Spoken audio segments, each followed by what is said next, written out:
Le jour du rendez-vous de Victor chez l'hématologue arrive enfin.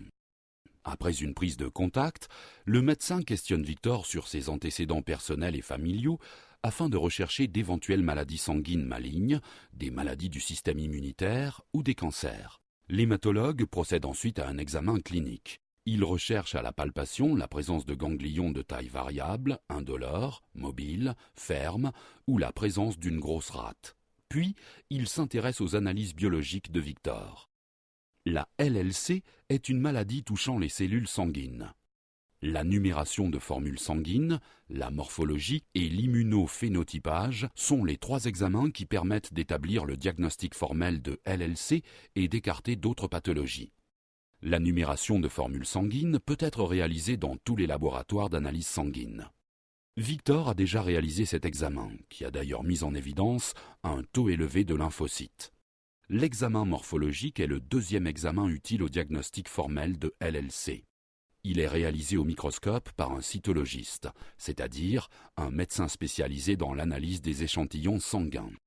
L'aspect morphologique des lymphocytes des sujets atteints de LLC ne se distingue généralement pas des lymphocytes normaux. Enfin, l'examen indispensable est l'immunophénotypage.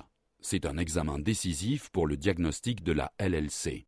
Il consiste à étudier des marqueurs biologiques, encore appelés antigènes, situés sur la membrane des lymphocytes. Vous pouvez entendre parler de CD19, CD20, CD5, CD23 ou encore d'immunoglobulines. L'immunophénotypage est un examen nécessitant des appareils bien spécifiques, présents uniquement dans des centres spécialisés. Cette méthode d'analyse est encore appelée cytométrie en flux. En général, aucun autre examen complémentaire n'est nécessaire.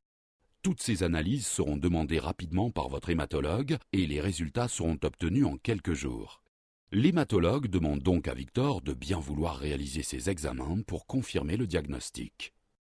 L'immunophénotypage par cytométrie en flux permet à l'hématologue de confirmer le diagnostic. Aucune erreur diagnostique n'est possible pour ce qui concerne la LLC. Le bilan s'appuie sur un score appelé score de Mathuthèse. Ce score, compris entre 0 et 5, est obtenu à partir des résultats de l'immunophénotypage. Un score inférieur à 3 exclut formellement le diagnostic de LLC, mais permet d'identifier d'autres pathologies. Un score égal à 3 correspond à une LLC atypique. D'autres examens seront alors nécessaires pour le confirmer. Un score supérieur ou égal à 4 caractérise une LLC de manière formelle.